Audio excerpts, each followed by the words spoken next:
what are you doing wearing a suit to the studio again? First a tux, now a suit. Well, you said the mayor's going to be here. I always love his honor.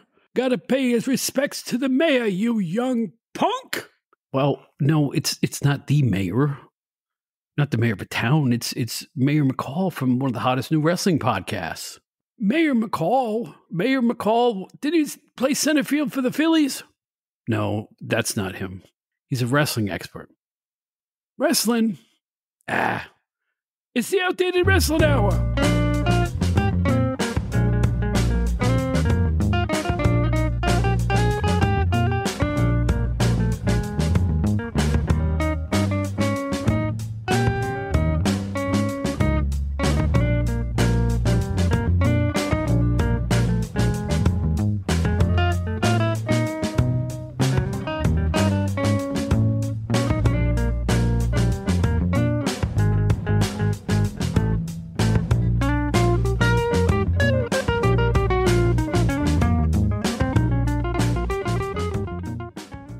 Hi, everybody. It's Bob Smith, formerly with Pro Wrestling Illustrated. And it's been a tumultuous couple of weeks here. Very good weeks, but very strange. Super strange. Let's just say in the last month, I've learned a lot about the wrestling business, the current state of the wrestling media. I put my fingers in the air, 2 quote marks, and a lot of other things having to do with podcasts and everything else. Am I getting burned out already? No, I wouldn't say I'm burned out. Am I getting world worry a little bit? Yeah, a little bit. Acquiring guests, making everybody happy, dealing with personalities, on and on it goes. It's like anything else. Anything else in life has its hills and valleys. But in any event, it's still worth it. I'm still having a blast. And we've had some wonderful guests and wonderful recent episodes. And I am really looking forward to tonight. As you guys know, I was with PWI for a long time. And everybody knows that I love the Memphis territory. No matter what was called, the CWA, the USWA, Jerry Lawlerville, whatever it was called, I really enjoyed it no matter what the stage of it was. And there's a brand new wrestling podcast out now, hosted by a fellow who loves it more than I did because he was there. I mean, he was in the territory. And you're going to find out all about him. And unlike other podcasters, I want you to go out and listen to the really good podcasts. And this one's brand new. This podcast we're about to talk about has only been on since April. It's called Wrasslin Talk with Mayor McCall. I've never heard anything quite like it. That's why I love it. No cookie cutter here. This is a completely original, very heartfelt, old school wrestling podcast. And I want to get you to know that show and the guy behind it. So without further ado, let's have an interview with the one and only John McCall.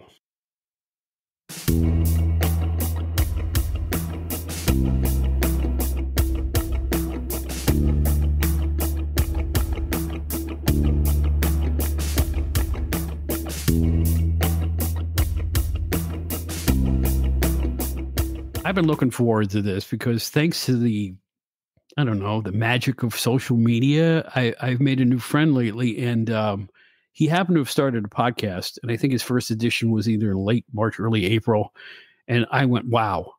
I really did. I was knocked out by the concept of it, by the presentation of it.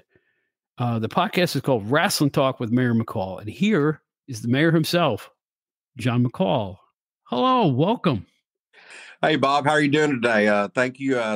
Thank you for having me on your podcast today. I've been looking very forward to it, very excited, and what a high honor. So thank you for having me. Well, I'm as honored that you would appear here, and I'm really looking forward to speaking with you about something that I'm excited about because, as you know, in our conversations together, I'm a major fan of the Memphis wrestling scene.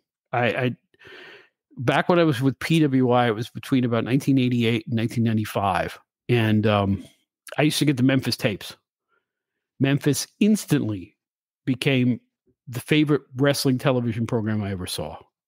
That was the CWA transition in the USWA time. And I fell in love with it instantly. Lance Russell, followed by Dave Brown, Corey Macklin and Brian St. John, everybody who was involved with it. And one of my great pleasures was actually appearing on one of the shows. I believe it was in 1991 when Lawler was having a feud with Leatherface, if you remember that. And I love Memphis wrestling.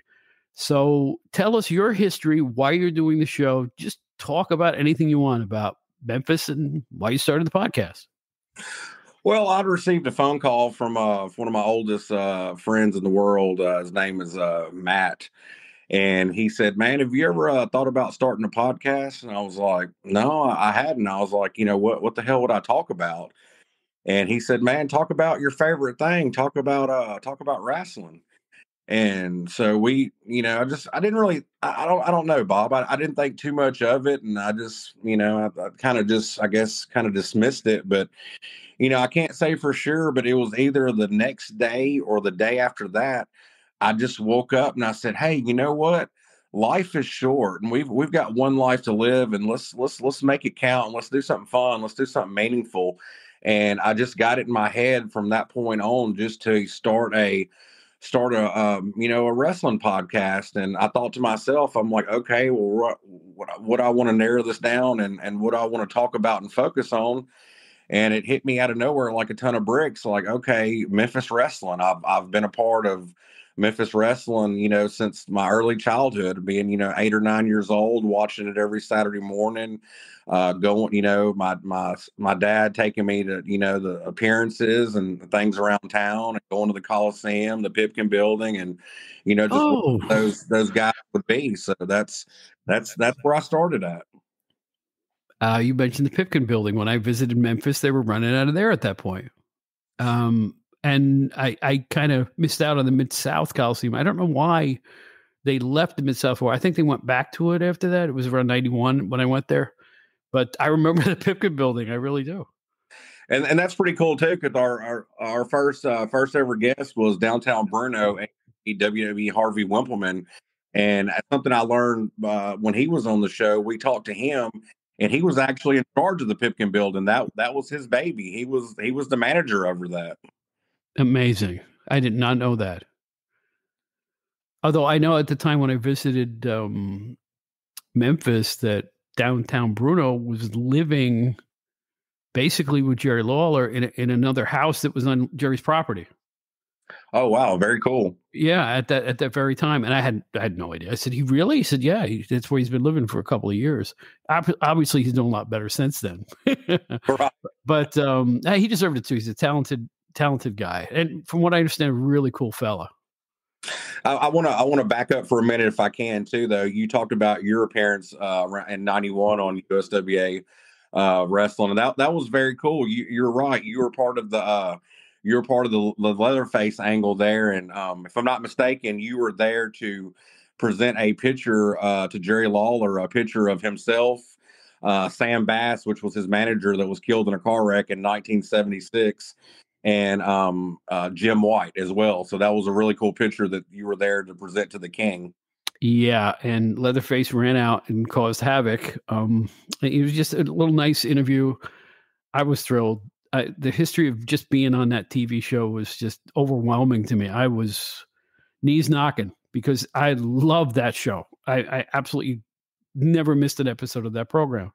So to finally get to meet everybody and be on interview by Dave Brown, unreal. So anyway, here comes Leatherface, and he comes out, and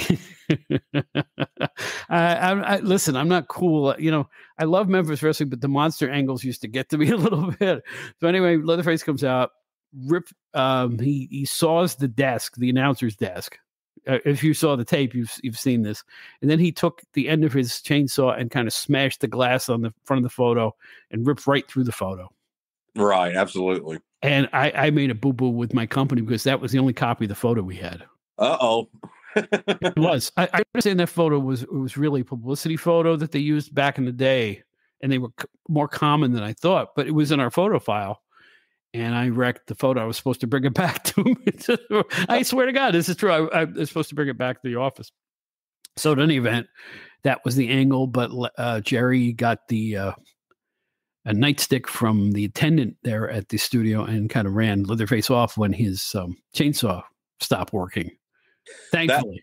That was kind of cool for me because that was like the best of both worlds to me, because Memphis Wrestling was my favorite. And actually, the Texas Chainsaw, people that know me know that the Texas Chainsaw Massacre is my all-time favorite scary movie. So that really worked for me. Oh, there you go. Well, I'll tell you what, I got to equally thrilling for me. I got to be on the Jerry Lawler show the next day. Do you remember that? The Jerry Lawler show on Sunday morning? Yeah, absolutely. And also, I got to attend not one but two cards, the Pickett Building, and I'll never forget that show. It just awesome. I mean, I got to stand in that ring, and then I got to take a car ride with the wrestlers.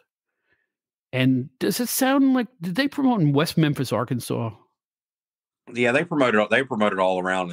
I think we went into Arkansas or Mississippi. I'm not sure which. My memory is 30 years.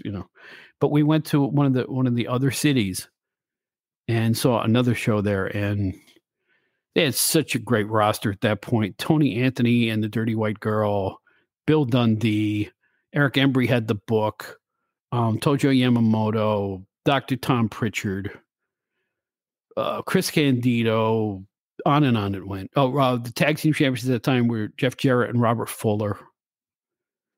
Fantastic. I mean, I had the time of my life for a whole week. That is my history in Memphis. It was just 1 week, but memories lasted a lifetime, man. I never had more fun.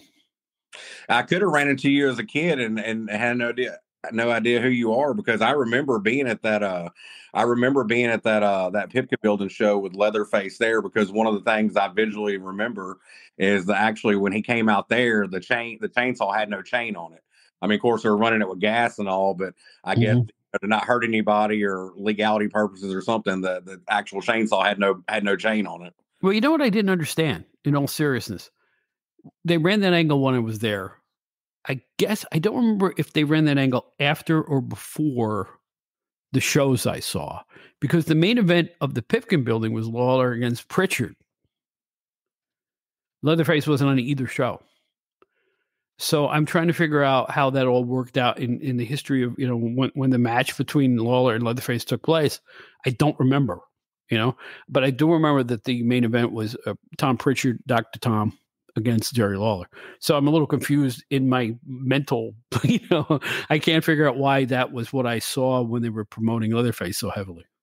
So, what I think the deal with that was, of course, Eric Embry and Dr. Tom Pritchard, they had their team and stable, and they were there, taking on Lawler. So that's kind of, that's kind of where they went with that. Eric Embry had actually, brought in Leatherface, to do a number on Lawler. So I think they had a couple. I know for a fact they had, at least one or two matches with Leatherface against Lawler, but I don't think they ever really made that the main event, though. It would be on the card while Lawler, like you said, was wrestling Dr. Tom. And actually I've got a poster here that I've got from Memphis wrestling historian Mark James, and Leatherface is going against Lawler, and on that same card Lawler's actually going against Eric Embry. So it was almost like Leatherface was like a sub angle of the main angle with Eric Embry, Dr. Tom Lawler. Interesting. And there was a great tag team rivalries going at that point. I believe it was around that time that it was Fuller and Jarrett against the Moondogs, and those matches were white hot. Yes, they were phenomenal. The Moondogs would throw down. Yeah, and our feud of the year in PWI, I think one of those years was Jarrett Lawler against the Moondogs. And that was legit, man. That was really how our vote count went. That was the most, or for feud of the year, they called it. And that was what won legit, man. That's how hot that feud was. And somebody that, that doesn't get enough credit that I like to keep the memory alive and talk about, and is the manager of the Moondogs, Richard Lee. Richard Lee. Mm-hmm. Great heel manager. He really was. Mm-hmm. Yeah. He was. It worked. And that was a perfect pairing. They needed a mouthpiece, They did. And he, especially as a kid growing up watching it, you could believe that he could control the Moondogs with the blow of that whistle. Yes. And he was a great, on screen, heel, manager persona. He could talk, and he had that passion that came through. And to me, he was like I equate this to like a Jim Ross. I remember, watching, Richard Lee, talk on, Channel 5 Wrestling, and everything that came out of his mouth, I'm just hanging on to it. I'm it's very believable.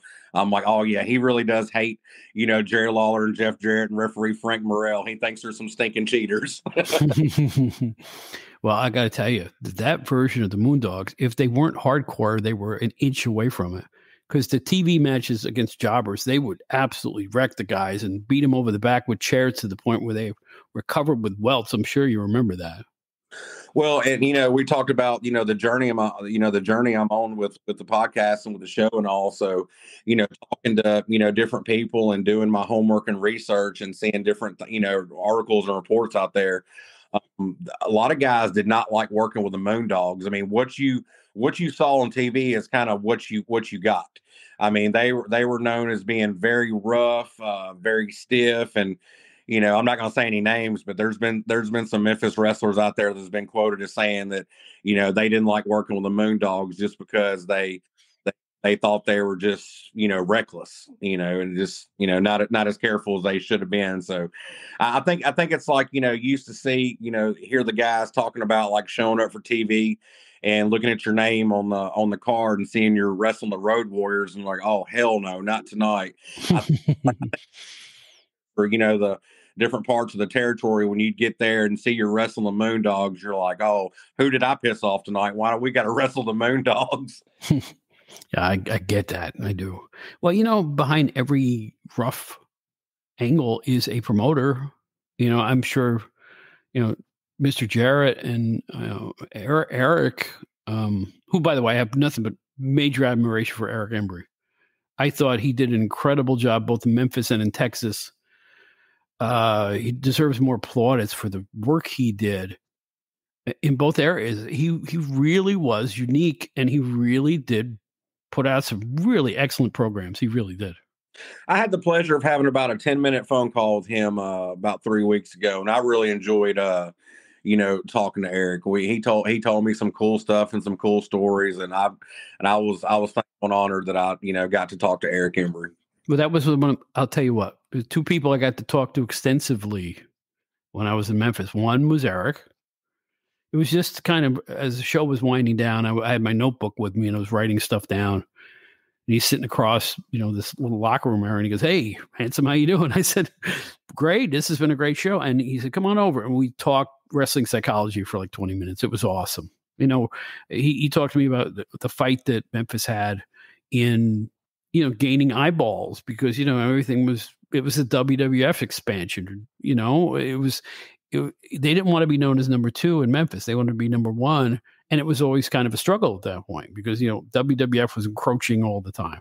So it was interesting to find out their take on staying relevant in what was becoming a WWF world in that point. And the second person was Eddie Marlin. Eddie Marlin, first of all, he knew where I was, which shocked me. And secondly, he was just the friendliest, nicest, coolest guy you could ever imagine. Eddie was a big part of the behind the scenes there, as well as being, I think, the commissioner, on screen at that point. But yeah. Eddie did everything from being the commissioner to stacking chairs after B shows. Seriously. We had the pleasure of having Randy Hales on the show, and we got to learn a lot about Eddie Marlin. Eddie Marlin was the father-in-law of Jerry Jarrett. So I did not know that. Absolutely. Yeah. So Eddie, and I've got the pleasure of meeting Eddie several times back in the day, as my younger day. And Eddie always was nothing but a very, very, very cool, nice guy. And I equate him to like a Lance Russell, nothing but a class act. Oh, Lance Russell, here we go. On my previous podcast and this one, I have dubbed Lance Russell the Vince Scully of wrestling. You know how Vince Scully was around forever and made you feel like he was talking directly to you, the listener. Absolutely. That's how I feel about Lance Russell. How about what's your take on that? I think Lance Russell. I'll just go on. I'll go on record. And say today, Lance Russell is the greatest wrestling announcer, commentator the world has ever seen. Lance had so much going for him. It wasn't just the verbiage It wasn't just the quick wit to carry on the show and keep everything going. But Lance was there, for multiple purposes too. And Lance was there to, help play out some of the angles and things like that. And Lance had the power over the audience. If Lance told you something, you believed it.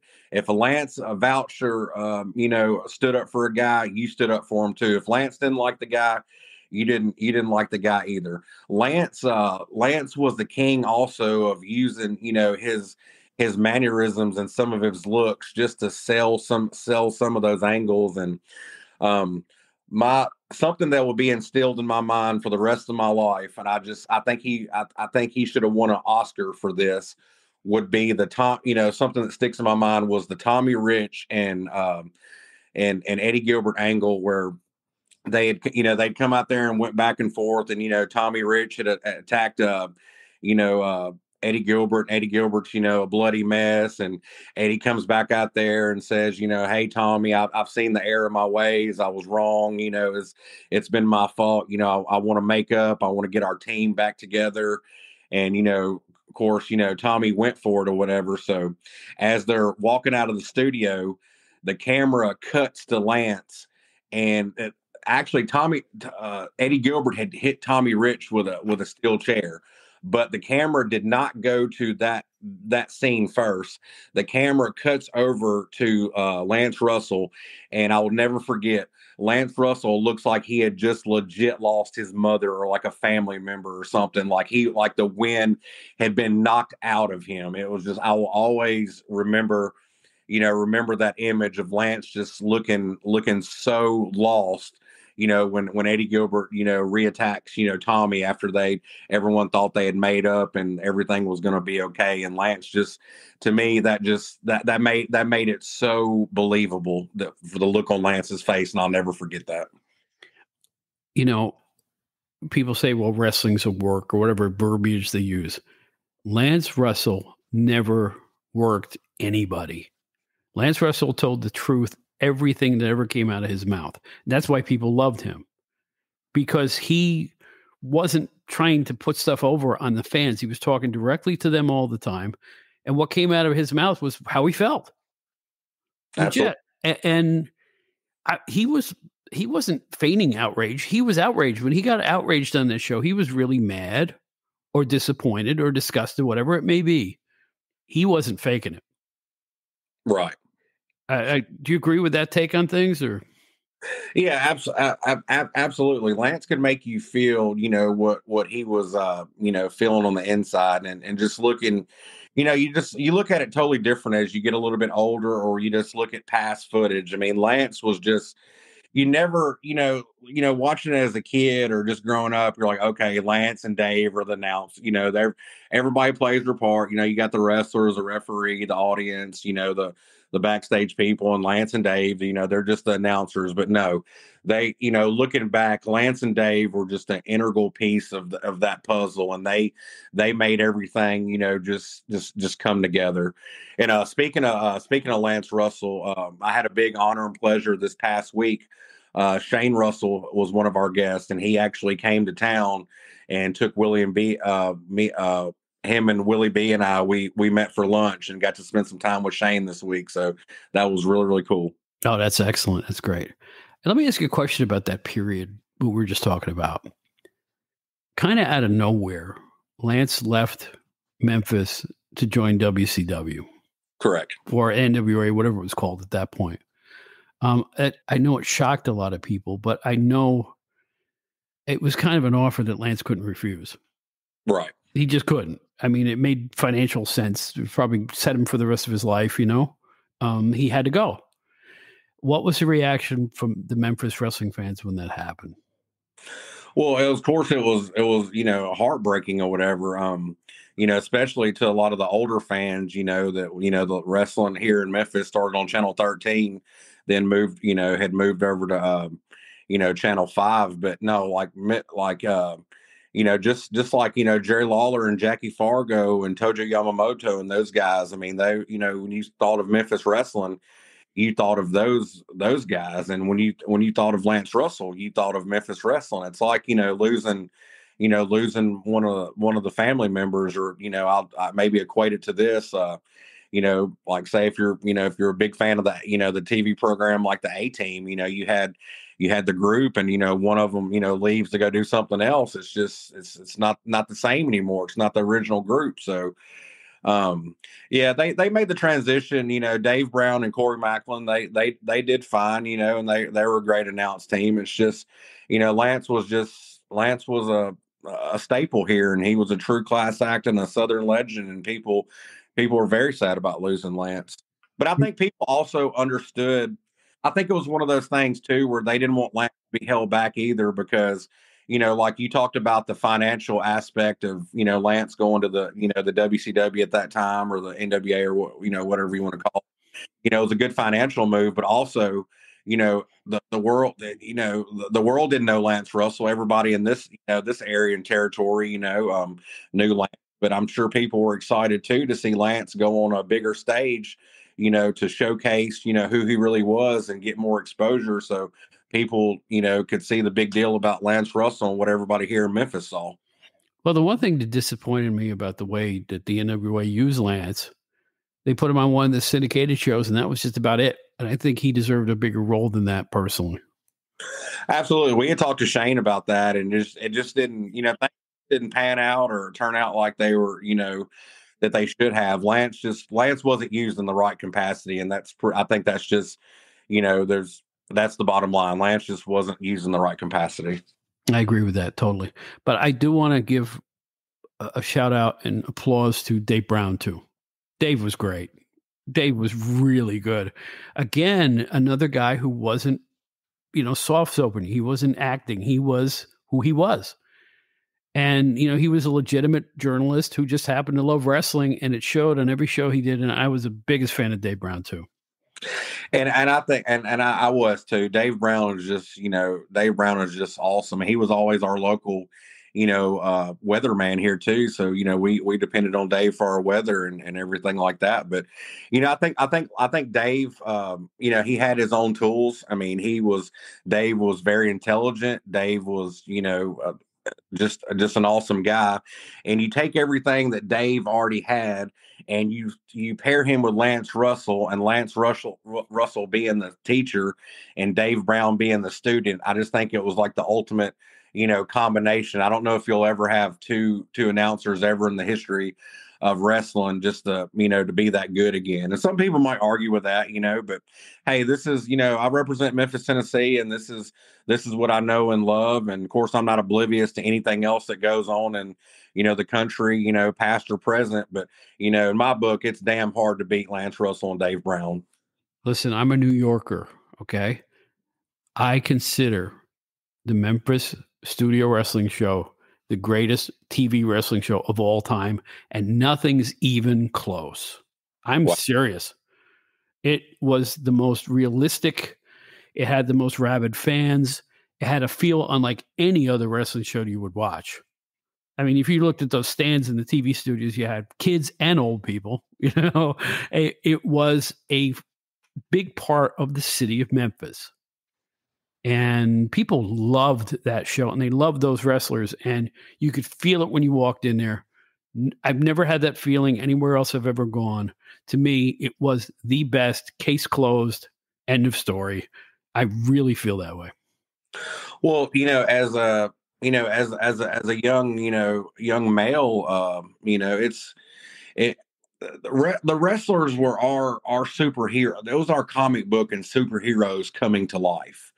And we would get to, be up close and personal and interact with those guys. And it was just, the words really can't describe it. I really can't. It was just the most incredible feeling. It was just, and a lot of those guys in Memphis, they acted so nice and so cool, whether they were a face or a heel when the camera wasn't rolling. And, maybe that stemmed down, from the Jarretts or, Lawler or whoever else, but everybody was always, treated with respect. The fan, if you're a fan of Memphis wrestling, they made you feel important made you feel welcome, and you just wasn't a face in the crowd. I mean, especially when if Jerry Lawler, Bill Dundee, any of those guys are making an appearance. I mean, you look on the internet these days, and I won't name any names or anything, but you see some of these virtual signings, you see some of these Comic Cons, these meet and greets, and you look at some of the guys, and clearly they're there just to get a check or go through the motions and all. But Memphis wrestlers, in my personal experience, were never like that. They were happy to see the fans. They were happy to interact. They were happy to tell stories, to joke around, and they really understood the appreciation that they should have for the fans. And we all felt like that. And it was just, like I said, it's a feeling that you really can't describe, because it's like getting to see your comic book hero or a superhero coming to life. And, they're sitting there mentioning your name, having a conversation with you and taking a picture, and don't act like you're bothering them, or they act like that they're glad that you're there. So great memories.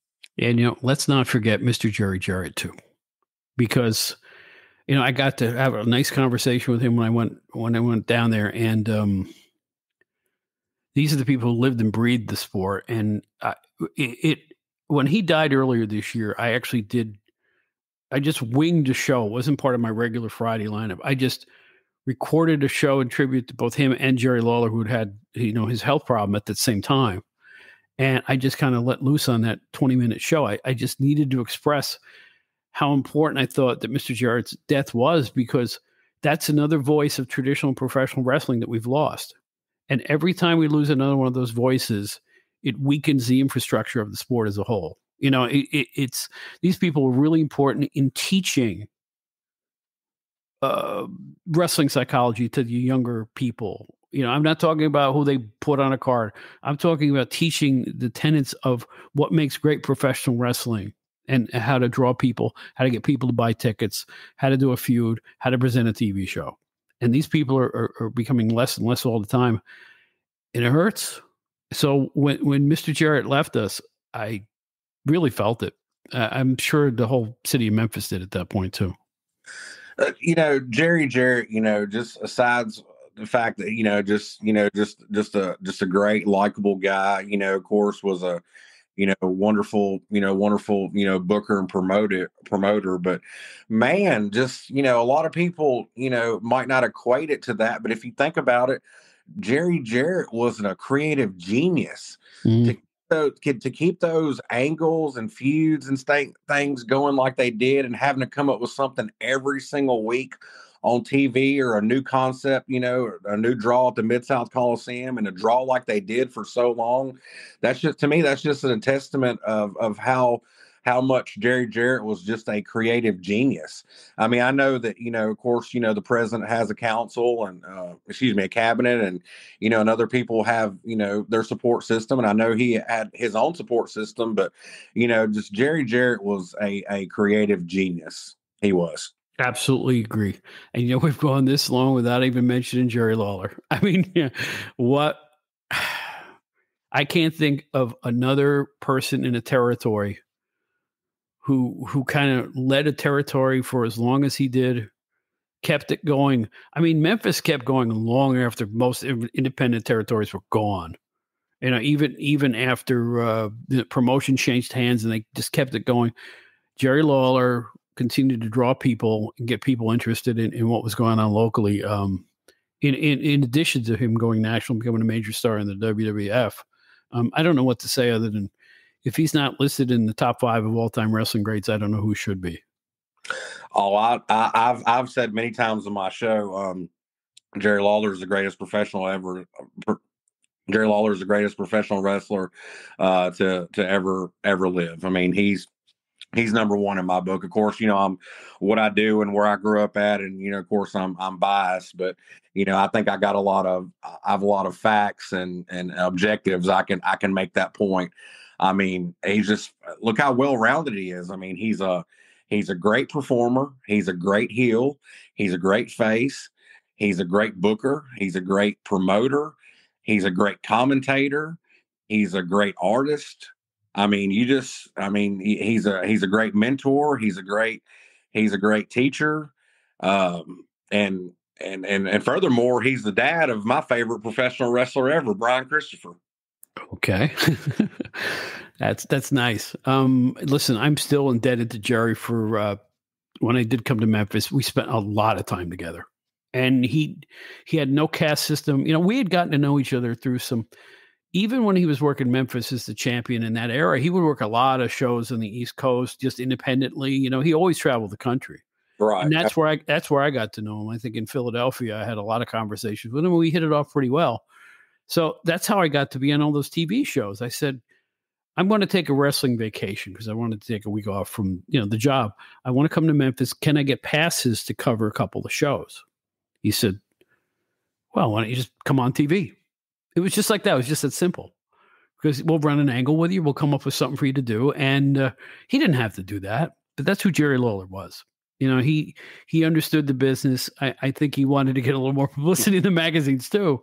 But the fact is, he was the most wonderful regular guy of any superstar I ever met. I don't know if that makes any sense. He was approachable. He was funny. He's just a very unique individual. And I'm hoping he's feeling good these days. Do you have any news on how he's doing? I saw where I watched the Randy Hale show a couple days ago, and actually, Randy and Jerry went out and had to grab some food and everything. Jerry drove. According to Randy, he was doing great. So I text Randy and I was like, I said it was really cool to hear you say that you went out with the King, and he texted me back and he said, well, the most important part was that Jerry had a great time, and I said absolutely. So, far as I know, I mean, I hear different things. I mean, I've been pretty connected since I started. I mean, I get messages saying he's not doing good, messages he's doing good, and all. I think Jerry. I don't think he's anywhere near 100% right now, but I think he's doing great. For considering what happened, and I think he's on the road to recovery, and hopefully everything will be okay with the King of Wrestling, Jerry Lawler.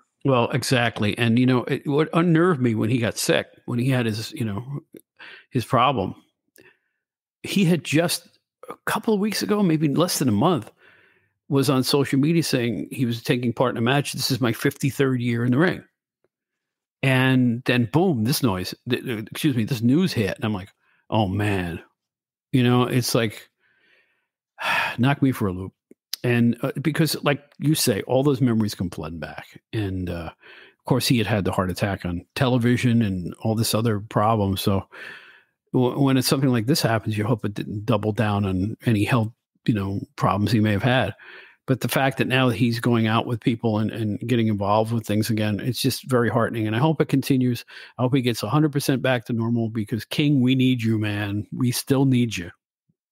Absolutely. It's not time to ring the bell yet. That strap needs to come down one more time, baby. I'm totally in agreement with you, man. Absolutely. Wow, what great conversation this is. I am having goosebumps just talking about these stars. But let's talk about you. Let's talk about your show. Again, it's called Wrasslin Talk with Mayor McCall. And tell us about your co-host, your show, what you're trying to achieve, where people can hear it. Give us the whole rundown because I want people to go and listen. All right, cool. And I appreciate that plug, Bob. Of course, I'm the mayor. I go by the Mayor McCall. My name is John McCall. You can find me on Facebook, social media. The show is, as Bob said, is Wrasslin Talk with Mayor McCall. I have a really, really awesome co-host, Willie B. Willie B is a true hero to all of us. Willie B is a Purple Heart hero. He lost both of his legs in Iraq in 2005. So Willie B came back with no legs, for our country and made that sacrifice. And, there's no reason to feel sorry for Willie B. He's one of the most physically, mentally tough people I've ever met in my life. And he's damn good at what he does. I compare him to like a Tony Schiavone or somebody like that. He's the more he's probably the more refined, crisp one on the show, and he's very, very, very knowledgeable. So what we've done, we have started out covering Memphis wrestling. We've had some really good guests. We've had Downtown Bruno, Randy Hales, Handsome Jimmy Valiant, Dr. Tom Pritchard, Jerry Calhoun, the legendary Memphis territory referee. We've had Shane Russell, the son of the great Lance Russell, Tommy Wirefire Rich. I've recorded some others that I haven't, released yet, and I'm working on some, things with some other people, and we've got some nice surprises coming soon. But our goal is we're trying to keep the memories of the Memphis territory alive. Talking to some of these guests, and just reliving the past, keeping the memories alive, and just honoring the Memphis territory. Can't say that I'll always cover the Memphis territory. Might expand later on in a more broad horizon, cover different aspects of wrestling, but that's to be determined at a later time, later date. We'll see where the yellow brick road takes us.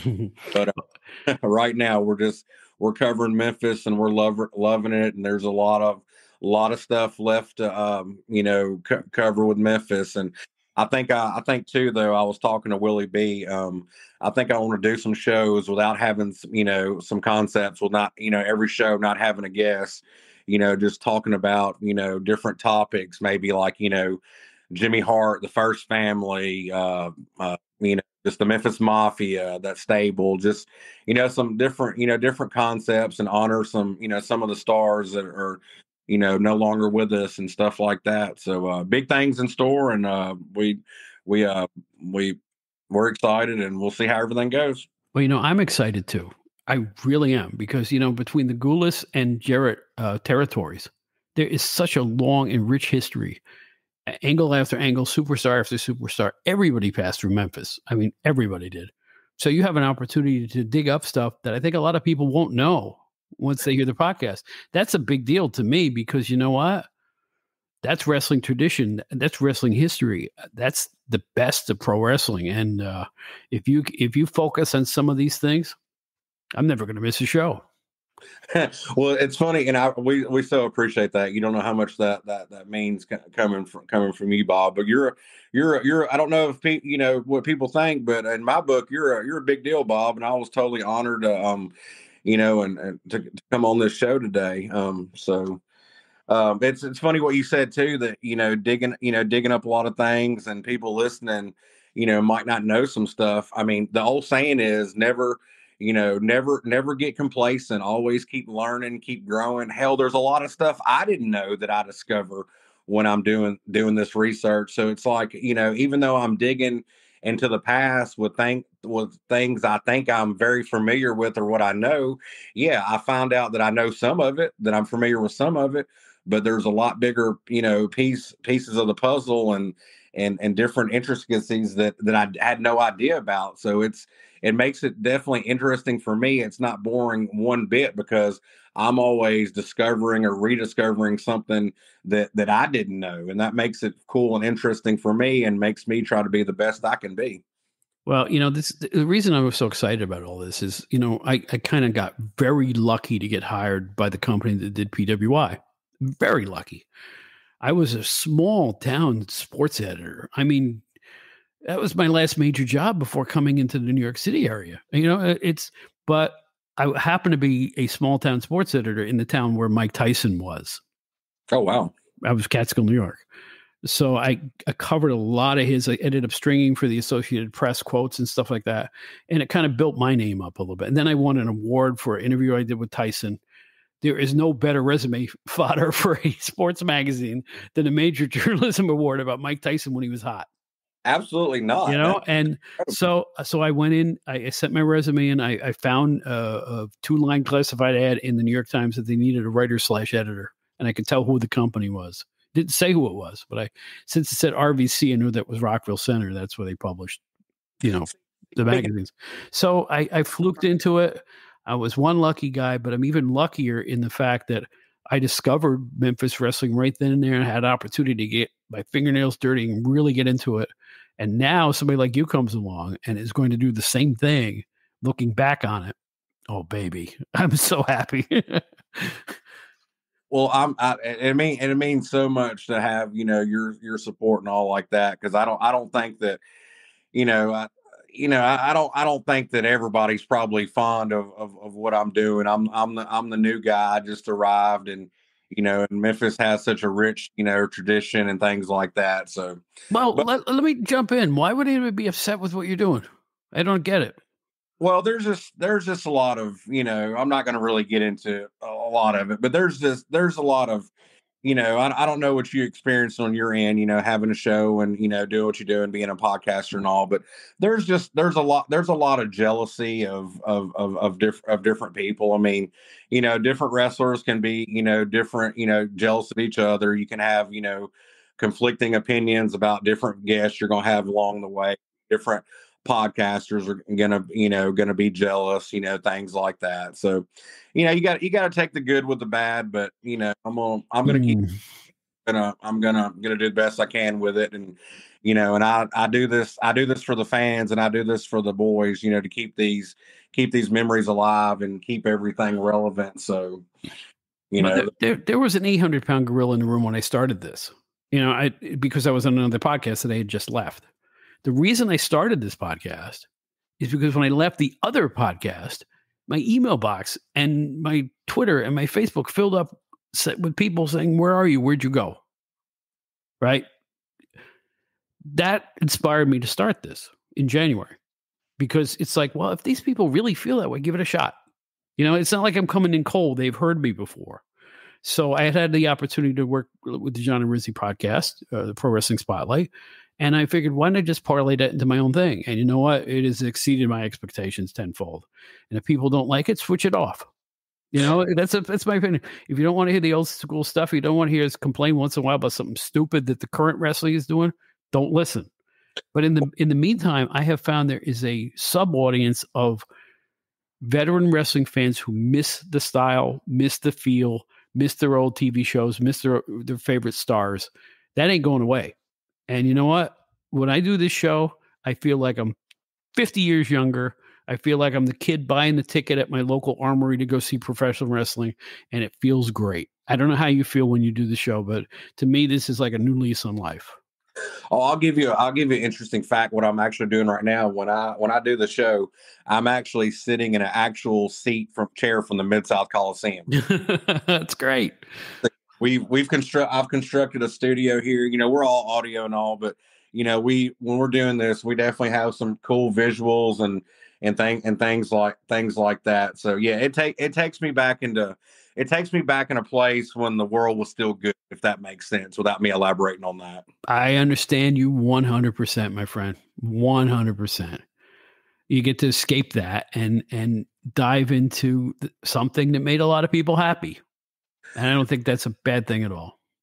Well, I had no idea this thing was going to take off and blow up like it did. I mean, I thought we're just doing like a homegrown podcast or whatever, but just the reaction from people was just comical.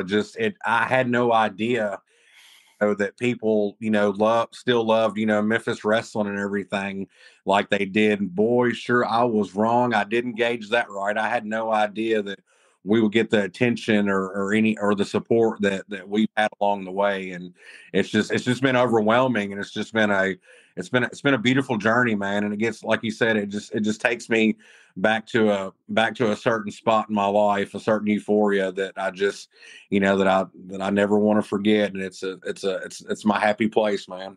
Well, let me ask you one professional question from one podcaster to another. You're starting out white hot with the guests you're getting. Were you known on the wrestling scene in Memphis? Because you're getting A-list guests right off the bat. And I'm impressed. No, well, I get that question a lot, and I'm not trying to blow you off, or I'm not trying to avoid the question, but the best and the most honest answer I can give you, Bob, is thank you to the good Lord Himself. I've just been blessed. I mean, I really have. I mean, there's no rhyme or reason. I mean, of course, I mean, when you get the first couple guests under your belt, then people start taking notice. I mean, then you get a bigger fan base, you get a bigger audience, and then people want to do your show, and especially if they're promoting something or they want to get some bookings or something like that. I mean, why not mess with a guy that's semi hot and has a buzz, of course. But no, like I knew this guy for like well over 20 years that's known downtown Bruno. And, like I told you, when after my buddy talked about starting the wrestling podcast that day after the day after that, the next day or the day after that, I just a couple days around that time. I mean, I didn't have a studio. I didn't have equipment. I had no idea what podcasting entailed, but I made a call to a guy named Jonathan Hearn, and I said, "Hey, I want to start a wrestling podcast. Can you hook me up with downtown Bruno?" And he's been like best friends with Bruno for like years. They're very close. And he opened up that door for me, and had a couple conversations on the phone with downtown Bruno, and he asked me, what I was about, what I'm trying to accomplish, just kind of we went from there. And he said, yeah, he said Jonathan vouched for you, and he said, I don't really know anything about you, but if Jonathan says you're a good guy in my book too, and I'm gonna give y'all a chance. So Bruno Bruno opened the door for me, and after that I contacted Randy Hales, and Randy Hales gave me the green light. So I started off with two of the best big brothers in Memphis wrestling as you could find, downtown Bruno and Randy Hales, and the rest. They say the rest has just been history. And a good start, a really tremendous start, my friend. And I am an instant fan. I will continue to listen. I'm going to continue to tell people to go to hear your show. There's one thing about the classic wrestling community. We're not competing against each other. We're a community.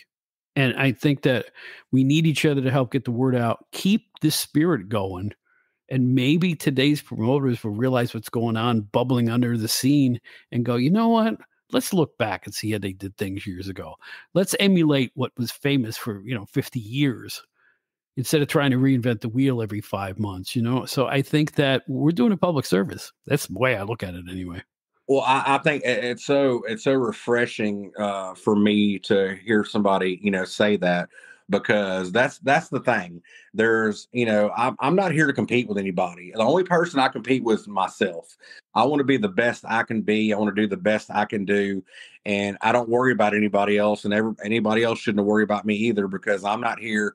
I'm not here to compete. I'm here to do my own thing. I'm here to keep the memories alive. I'm here to support, the guest, and I'm not here to step on anybody's toes. But if I do, then, excuse me, sir, pardon me, didn't mean to do it, but it is what it is. But I'm not here to compete. And I think that, I think you hit the nail on the head. We're a wrestling community, and we should all stick together. We should help each other cross promote. We should help, because we're doing this for the fans. It's just like the wrestling business itself. Without an audience, without fans, you have no show. I have no show. We're just talking in the forest, with a bunch of trees and an echo, and nobody to talk back. So that's very, very important for the wrestling community to stick together. And speaking of that, I would like to formally offer you an invitation to be on Wrasslin Talk with Mayor McCall as one of our guests. We would love to have you, Bob. Well, you can count on it, because I'd be honored, and I feel the same way. And I'm really thankful that you came on my show. I'm really proud of this one. I'm, as a Memphis junkie like I am, I couldn't have more fun. So thank you, Mayor McCall, not only for appearing on the show, but for your wonderful podcast that I'm going to tell all my listeners to go out and listen to as well. It's available everywhere you get your podcasts. It's not hard to find. Find this gentleman on Facebook, as he described earlier. Get involved, because if you're interested in Memphis wrestling, this is the place. Thank you so much for having me today, Bob. I've been super excited about it, and this is a very, very high honor for me, to be able to come on your show. And I'm just one more thing, in this journey. I mean, getting to do your podcast has definitely, been a bucket list for me. So thank you so much for having me. Oh man, people tell me stuff like this and it knocks me out. It really does, because it's like, I may have been in PWI and all those wrestling magazines. I'm just a fan. I'm a glorified fan, Just like everybody else is. It's like, this is a pleasure. And you folks will have a lot of pleasure listening to Wrasslin Talk with Mayor McCall. Thanks again for being here, man. Thank you again for having me.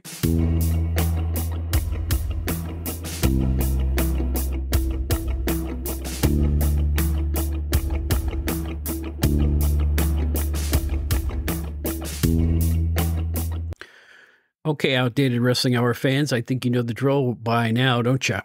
I'm sure that you do. Write to us, outdatedwrestling@gmail.com. Our website, outdatedwrestlinghour.buzzsprout.com. All of our episodes are there. So if you don't like apps, it's the place to go. Of course, we're available everywhere you can think of. Apple Music, Spotify, Google. Even a thing called Samsung News. That's where we're at. We're everywhere. Podbay, you name it, we're there. Podbean. Orson Bean. I'm sorry, I'm showing my age. So in any event, you know where to find us. You know what's been going on. Thank you once again, Mayor McCall. What a great guy. And what a Memphis wrestling expert. Love the experts, man. You can't beat them with a stick.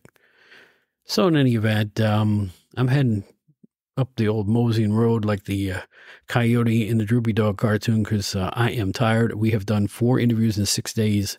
I'm taking a little break, a little vacation. And when I get back, we'll continue to move ahead with the Outdated Wrestling Hour. Just remember, we're still out every Friday.